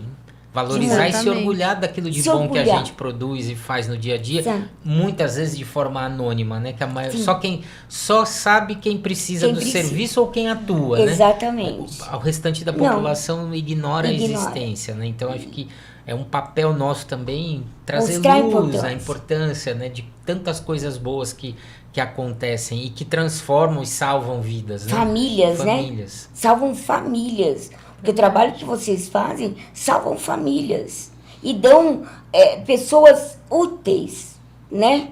Vocês que transformam. Sim.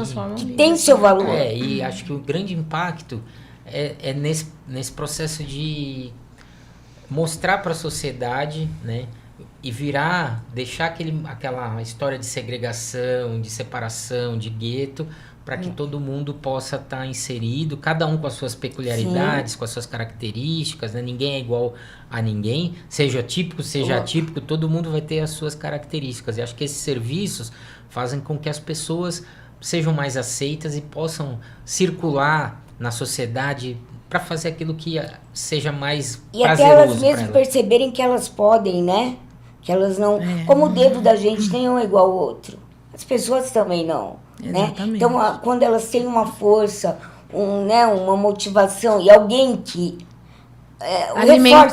alimentou aquilo também, né? Você vê que, nossa, a gente tira gente muito, muito boa, tão produtiva como os típicos. Sim. Né? Exatamente. Falando da questão da inclusão e da acessibilidade, um ponto que né, foi levantado é sobre a sua paixão por viajar, por passear, né? Como que é o preparo? Você se preocupa para ver questão de acessibilidade, de mobilidade para onde você vai? Você já passou por alguma situação delicada num processo de viagem? A gente conversou com o Luciano, que ele é um cadeirante, e ele relatou algumas situações inusitadas, principalmente no embarque e no desembarque em aeroportos. Como é que é esse processo para você? Esses balcões altos, né? Então você tem que gritar, oi, aqui, eu fico chacoalhando, aqui embaixo, né? Como também os aviões, você colocar lá em cima. Que não tem acesso. Não tem. Então, para mim, eu tenho que pedir para alguém, né? Eu não consigo. Então, assim, mais essa dificuldade. Mas, geralmente, eu vou com a minha família. É muito difícil ir sozinha quando eu vou com o meu carro, né? E, assim, é mais essa dificuldade da altura, para mim, de chegar a quem está do outro lado. Como também tem em muitos lugares, né? Você tem que ficar gritando. Aqui, aqui. Até que alguém do lado falou, ó, aqui. Aí, porque senão a pessoa tá ali e ela não tá te vendo. Ela não tá te vendo. Então, assim, mas eu adoro viajar mesmo e nada me impede. Eu vou, uma Você terapia. pensa antes, por exemplo, eu vou para um local, vou pensar estrategicamente para onde eu vou, será que lá vai ter acessibilidade? Não. Vão ter muitos desafios? Não. Não. Não pensa, você escolhe aonde você quer ir. Lá eu vejo e vejo como que eu vou fazer. Sempre se dá um jeito, quando se quer, né? Eu acho que tudo tem um jeito. E é importante também ter desafios e... Sim. Né? Até pra a gente aprender Me a superar. motiva, né? É uma vitória a mais. Eu consegui. Você tem alguma coisa que você faz assim com você mesma para se manter conectada, para você conseguir se manter ativa, fazendo as coisas que você quer, não se render ao que os outros querem impor a você às vezes? Eu medito muito, eu me concentro, sabe? Eu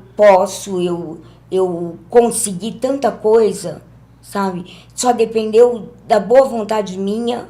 Claro, muita gente me ajudou. Sozinha eu não conseguiria. Eu tenho muito... Mas reconhecer que também é um esforço seu. Se eu não querer, não vai ter. Ou Exatamente. Eu vou encarar, ou eu vou ficar aqui sentada, esperando o tempo passar. Isso também te ajudou quando você viveu um processo bem difícil com o falecimento do seu pai? Foi. Né? Isso também, você usou isso nesse momento? Como foi? Esse foi um momento muito difícil. Meu pai foi uma perda, como eu falo, meu pai e minha mãe, para mim, era o meu mundo, era a minha razão de vida. E minha gratidão eterna, né? Então, para mim, foi muito pesado. Eu acho que eu entrei num processo depressivo, onde tudo ficou cinza. É uma coisa que eu não desejo para ninguém. Nada tem sentido mais. Você faz porque você faz, porque tem que fazer. Como uma obrigação só. Você precisa ir, sabe? Mas não tinha mais a motivação. Foi muito, muito ruim. Eu caí num processo mesmo que, nossa, eu não quero nunca mais voltar. E é o que eu tento sempre assim. Opa, cuidado. Você está indo para uma zona perigosa. Acorda e volta. Hoje você consegue identificar que, olha, esse caminho que eu já estive lá. Exatamente. Não deixa começar. Se não sair é difícil e você sabe que é difícil. Porque depois você teve que pedir ajuda? Eu fui psiquiatra, tá? Eu acho que é uma coisa que todo mundo tem que ter noção, que tem que ter ajuda. Não dá. Chega uma hora que você não consegue sair sozinho. Sai do controle, né? Perde você. E existe ajuda. Por que não usar? Por que sofrer? Eu sofri muito. Muito, que eu não quero que ninguém passe por isso. É uma sofrência sua, sabe? E você não vê saída. Não tem saída. Tudo acabou. E aí, nessa hora, tudo pode acontecer, né? Tudo pode acontecer. Eu lembro que até eu cheguei mas eu tinha a minha dor na coluna, nessa época, se tornou uma coisa absurda. Absurdo, absurdo. Eu sentia muita dor. Eu fiz todas as terapias que você pode ser, Nada sabe? ajudava. E aí teve uma época que eu tava tomando remédio para dormir pela dor.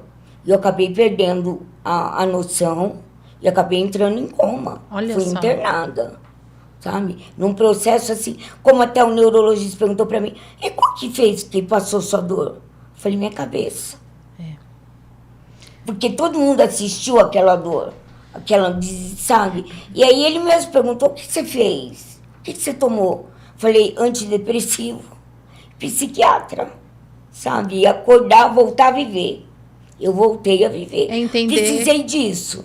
É entender que tem um momento que a gente precisa do apoio de alguém. Precisa. Né? E existe eu sozinho esse não apoio. vou. O psiquiatra não é de louco, gente. Ainda há muito ajuda. preconceito Muito, em relação a esse profissional, Isso. né? E as doenças da mente, né? Que tá muito comum doença da mente, cada vez mais, né?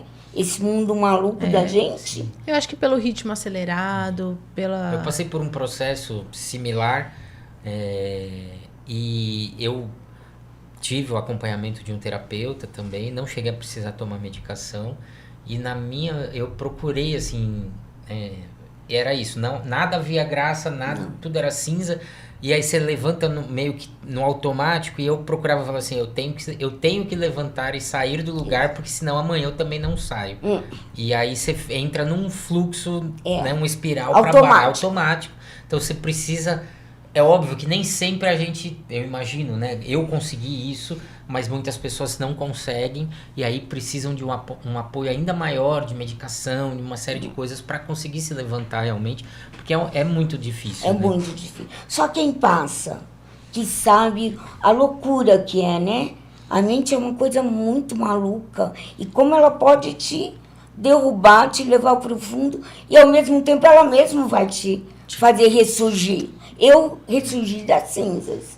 Eu acho que eu cheguei ao nada e foi isso, não foi tentativa de suicídio. Não foi na cabeça assim, eu vou tomar porque eu quero morrer. Não. Foi para passar dor. Mas essa dor já era da minha cabeça. Era uma somatização do o que eu estava passando. E nada curava, nada, sabe? Até que eu chegava a ir para Santa Casa, no centro cirúrgico, fazer anestesia local. Olha só. Sabe? E não passava. Então, começou a atrapalhar o meu trabalho. Meu trabalho também já não tinha mais tanto significado. Eu tinha que ir. Eu ia. Sabe? Mas... eu vou cumprir a minha obrigação. E eu ia embora na hora que eu tinha que ir embora e acabou. Não é assim. Né? O nosso trabalho não dá para desligar. Não dá. Sabe? E para mim ficou. Vou lá, cumpro horário, vou embora e tchau. E vou deitar. Vou deitar e aí você acaba... esperar passar. Você se isolou também? Me isolei. Eu comecei... as conversas com as pessoas eram chatas. Eu não tinha nada para falar. Você não tinha vontade de conversar? Nem de ouvir. Sabe? Ai, que bom. Pra que isso? Sabe? Nada tem sentido. É que perdeu o propósito, perdeu o sentido. Perde tudo. E é sua cabeça mesmo, né? É você mesmo. A nossa mente, ela é muito poderosa. Tem uma frase que fala, não, você não pode nunca perder para sua mente. Não. Sua mente não pode te controlar 100%, porque tem várias pegadinhas aí no meio do caminho, né? E eu acho que a pessoa precisa acordar que existe ajuda. E não ter esse preconceito. Ah, não, psiquiatra é de louco. Eu não sou louca.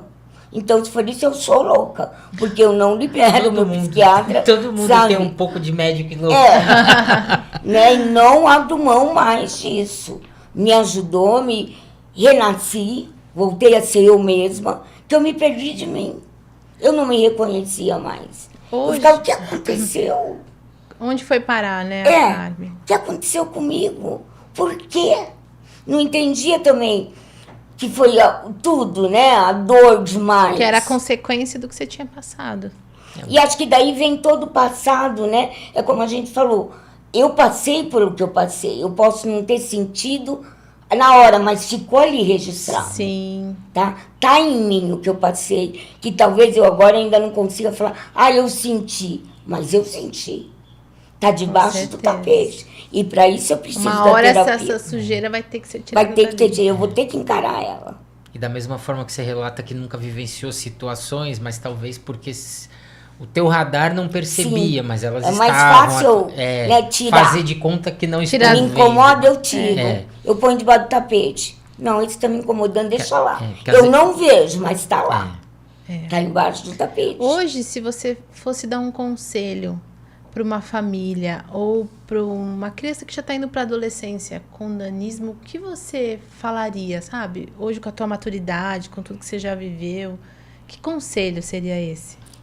Eu acho que a família é muito importante. Se aquele alicerce é deixar a pessoa descobrir que ela pode, não fazer por ela.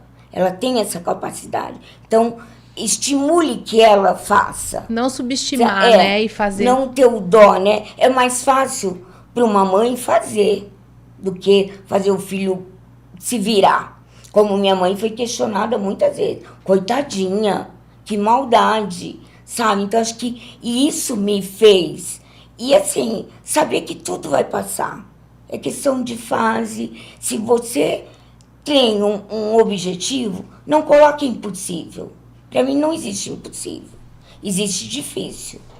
Mas depende mais de mim do que de ninguém. Se eu me propor, eu vou conseguir. Concordo. Como eu te falei, a cirurgia seria difícil para mim. Acho que aí eu já teria uma barreira grande. Mas existem outras coisas. E que me satisfaz muito, muito, muito. Né? Então, assim, não ponha limite para você. Não existe impossível. Cada vez mais eu tenho certeza. Depende da sua vontade e da sua força de vontade de não desistir. A resiliência, a perseverança, né? Tudo passa, sabe? De um jeito ou de outro passa. E se você não desiste, você chega lá. E a gente vai criando casca, armadura também, né? Defesas também, né? Também. Você vai... A vida vai te ensinando. Desde que você não desista, na primeira dificuldade, você insista, você vai criando sua defesa, até aí tudo bem, não passa. Porque eu tô aqui para segurar, entendeu? Tem limite. Então você vai se autoafirmando. É claro que pra gente atípica é mais difícil. Você precisa mostrar que você também pode. É diferente das pessoas, né? Não, você tem que mostrar que você é capaz. Mesmo com toda a dificuldade. Então, é mais difícil? Não vou negar. Não é uma coisa fácil, não. É difícil, mas depende muito de você. Não desistir. Se você desiste na primeira, aí acabou. Você não vai mesmo. Tá certo. Bom, o nosso bate-papo tá já chegando ao fim. E aí vai para as nossas perguntas. Vamos lá. Fala para mim, Carmen, para quem ou para o que você dá um like? Para inclusão. A inclusão, acho que foi uma coisa maravilhosa, sabe? Ajudou muito a gente, ajuda, e acho que tem que ser cada vez maior. As pessoas têm que acordar para as coisas, que existe gente de todo jeito, que sente, que corre sangue, que sabe que tem sentimento, que tem vontade. Então, ajudar a facilitar isso, que não é difícil também para a população. Claro que não. Não é uma coisa tão, né, difícil assim, que seja incapaz de aplicar. Não, tá fácil, basta que... Dá mais voz pra gente, né? Escuta nossas dificuldades e vamos tentar igualar todo mundo. E como a gente conversou, é importante e fundamental que a gente não permita retrocessos nesse processo. Sim, né? muito. Porque se descuidar, anda para trás e por mais difícil e ainda imperfeito que seja o processo, por exemplo, de inclusão nas escolas, né, que é onde começa tudo, é fundamental que isso se mantenha, que se amplie, porque a gente conversava, hoje ainda acontece, mas é cada vez mais incomum os olhares de espanto, de perplexidade quando a gente caminha pelas ruas. E antes era muito normal, que a gente brincava, né? A pessoa entortava o pescoço, que chegava a bater no poste. E eu passei por situações assim, da pessoa tá andando e bater. Pum, Né? Eu também. E então você hoje é mais Não, raro, hoje é mais raro, sim. praticamente não ocorre. E isso com pessoas de todas as idades. todas. Porque a gente está construindo uma geração. A gente tá aparecendo mais, né? E como as crianças estão sendo expostas a conviver, a gente está construindo uma geração com um olhar diferente. Que é como assim, eu digo, os meus sobrinhos nunca perguntaram por que eu era pequena. Como eu às vezes escuto, por que você não cresceu? Mas por quê? Porque eles viveram comigo o tempo inteiro. Eu passei a ser só tia, né? Então acho que a partir do momento que a gente apareça mais, visualização e acessibilidade, as pessoas vão conviver mais e não vai ser essa coisa eu também, meus sobrinhos nunca perguntavam por que eu ando diferente. Simplesmente tá ali. Cresceram comigo daquele jeito, brincando, rolando no chão, fazendo tudo que tinha direito. E se chegar alguém neles, eles vão saber também como direcionar a situação. E se for uma dúvida, uma curiosidade, dizer, não, isso aqui é tal coisa. Só. Acabou, né? As coisas também vão se desenvolver de uma outra forma, diferente do que era antes. Né? Sabe, gente, não é mais uma coisa, né? Não, então era muito de circo, né? Era circo. Sim. E era exposto de uma outra forma, né? Então, assim, não, a gente não é só de circo, mas a gente pode ser de circo também. Como qualquer pessoa. Entendeu? O palhaço, o domador, o trapezista, todo mundo. É até uma coisa que o Luciano mesmo falou, a deficiência, ela não é uma profissão. Exatamente. Né? Ela não é uma profissão, ela é uma característica sua. Só. Né? Ninguém tem que te buscar por causa da tua deficiência. Tem que te buscar pelas suas qualidades, por você, Carmen, a sua profissão, né? E outros motivos. Aquele relato, e até um corte que a gente colocou recente, agora essa semana, né? Que ele, como ele é uma liderança do segmento, faz parte do Condef de Santos e tal, e vira e mexe, empresas mandam no RH, e-mails pedindo currículos, só que muitos, em vez de pedir o currículo, olha, eu preciso de uma médica, fala assim, não, eu preciso de um cadeirante, eu preciso de um surdo, eu preciso de um... Ele falou, isso não é a função da pessoa. Isso não é uma profissão. Pra que você quer a pessoa? Você quer para um advogado, você quer para um recepcionista? Eu vou selecionar os currículos que atendem esse segmento, né? Agora, a pessoa vai e caracteriza a deficiência como se fosse a atividade. Acho que é porque até ela tem que ter uma porcentagem. Mas isso não é por aí. Exatamente. Mas é dizer, eu tenho uma função X, você tem uma pessoa que se enquadre nisso. Acabou. É isso. É como né? você não pode... Exatamente. Denominar você... Eu sou uma nã, né? Tenho nanismo. Mas, além disso, eu sou a Carmen. Exatamente. Sabe? Que pensa, que fala, que faz meus defeitos e minhas qualidades. Claro. Como todo mundo. Como todo mundo. Só tem uma baixa estatura. Exatamente. E para quem ou para o que você dá um dislike, dá o seu negativo? O preconceito. O preconceito é horrível. E ele rotula, ele destrói as pessoas. E tudo, né? Preconceito de toda forma. De toda forma. É uma coisa muito... que foi que eu sofri no começo da carreira. Ele não procurou saber como que era meu atendimento, se as pessoas tinham repulso a mim. E eu não tive isso. Não, ele viu e pronto. Não serve. Ali ele te julgou. Me julgou pelo que ele viu. Não pelo que... procurar me conhecer. Procurar saber no meu trabalho. Ele nem se... Te dá oportunidade profissional para você exercer sua função e mostrar sua capacidade. Sim, se fosse como profissional você não me agradou, é diferente. Exatamente. Mas ele não me deu essa chance. Uma pena, foi ele que perdeu. Exatamente, foi ele que perdeu. Deixou ele, ele perdeu, a gente ganhou. Exatamente. Então é muito triste o preconceito. Muito, e desumano. Porque fere. Machuca muito. Quem sofre? Para quem faz, não percebe. Para alguns é até natural, mas machuca. E só pode dizer quem passou por isso. Quem passa, né? Porque infelizmente ainda existe um pouco. Menos, existe. Mas existe. Sim. E tá na hora disso acabar, né, gente? Exatamente. Já passou do tempo, nem precisava mais ter isso, Não, não devia mais, né? E sempre, como você falou, policial para isso não voltar. Não voltar.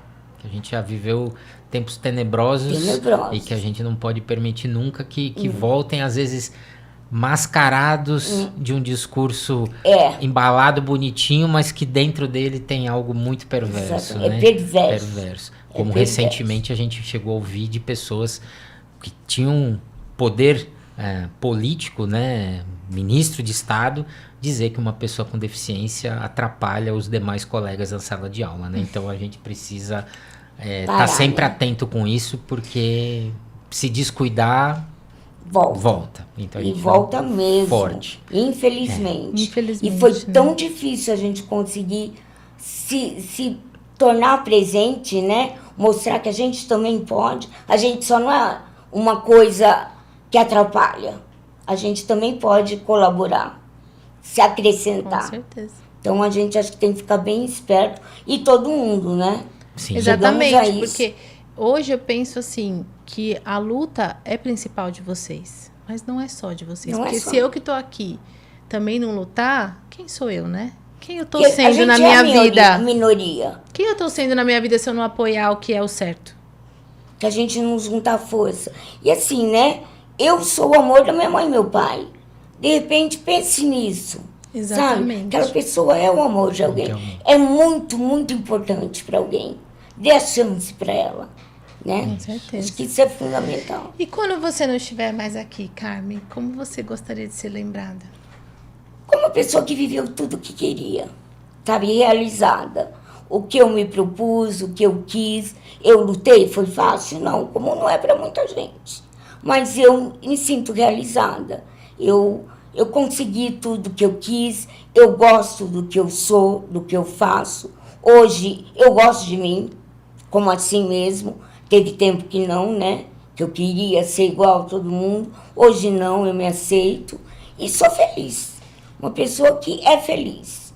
Concreta, realizada e grata. Principalmente grata. Eu só tenho gratidão nessa vida. Nada mais. A tudo. As pessoas, a vida, a uma energia maior, a um Deus, a tudo. Grata. E a gente é grato a você por ter compartilhado sua história conosco e com as pessoas que nos assistem. Obrigado de coração por ter topado e se aberto, né, de uma forma tão transparente, né, pra gente, para as pessoas que estão acompanhando o nosso podcast. Foi uma honra e uma alegria conhecê-la, saber da sua história e das suas conquistas. Parabéns pela pessoa e pela profissional e pelo ser humano que você é. Uma honra foi minha e sabe que eu apoio demais isso aqui, né? Eu sou uma